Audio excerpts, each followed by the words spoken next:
परिसीमन पे बात कर लेते जी। उससे पहले एक सूचना दे दूं कि 22 दिसंबर जंतर मंतर दोपहर 12 बजे उत्तराखंडी मूल निवासियों की संसद लग रही है। आप लोगों ने सब वहाँ पे बहुत ही बड़ी संख्या में वहाँ पहुँचना है और सबसे निवेदन है कि वो पीले वस्त्र पहन के आए, पीले कमीज हो। उत्तराखंड की महिलाओं से तो खास कर मैं निवेदन करता हूँ कि जो पीला रंग हमारा उत्तराखंड का प्रतीक है वो पीले कलर ही पहन के आए उस जनसभा में। अब बात आते परिसीमन की कर लेते हैं। परिसीमन क्षेत्रफल के आधार पे कभी नहीं होता है, किसी भी संविधान कहीं पे भी हमें नहीं मिला। परिसीमन जनसंख्या के आधार पर होता है। अब जैसे 4 सीटें हमारी कट चुकी हैं ऑलरेडी, तो अब 4 सीट को ये बोलेंगे और सीटें नहीं कटनी चाहिए, तो किसको? उत्तराखंड की राजनीति बचाने के लिए, बस इसके लिए, और किसी के लिए नहीं। लेकिन एक बात समझना पड़ेगा कि जब भी रिवर्स माइग्रेशन होता है परिसीमन का मुद्दा रिजॉल्व हो जाता है। अब रिवर्स माइग्रेशन कैसे? रिवर्स माइग्रेशन ऐसे जैसे कि जिस दिन पहाड़ पे यानी कि उत्तराखंड के पहाड़ पे 5th शेड्यूल लागू हो गया, ट्राइब स्टेटस लागू हो गया, तो लोग अपने आधार कार्ड वोटर कार्ड उत्तराखंड की तरफ शिफ्ट करेंगे।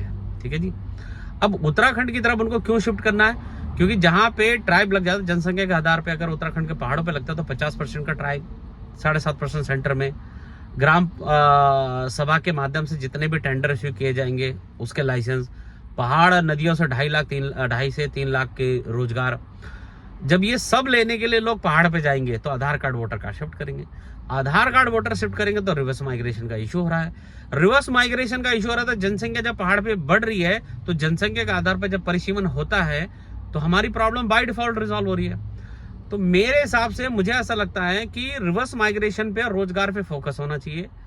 मूल निवास भू कानून और परिसीमन जैसे मुद्दे बाय डिफॉल्ट रिजॉल्व हो जाते हैं ट्राइब स्टेटस के माध्यम से।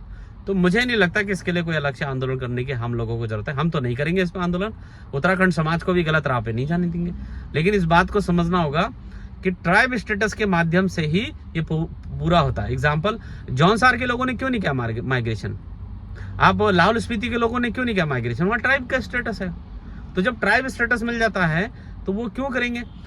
एक इंपॉर्टेंट बात मुझे ये पता लगा कि जैसे कई लोग बोलते हैं ना कि जब पहाड़ में जनसंख्या बढ़ेगी तो उससे क्या, सरकार के पैमाने के हिसाब से जहां जहां जनसंख्या है वहां ही योजनाएं बहुत जल्दी लागू हो जाती है, बहुत जल्दी इंप्लीमेंट हो जाती है। तो इस बात को समझिए कि 5th शेड्यूल के माध्यम से ही परिसीमन बाय डिफॉल्ट खत्म हो रहा है और परिसीमन का मुद्दा सिर्फ 5th शेड्यूल से रिजॉल्व हो रहा है। तो आइए 5th शेड्यूल की लड़ाई को बहुत आगे बढ़ाएं, सरकार तक पहुंचाएं।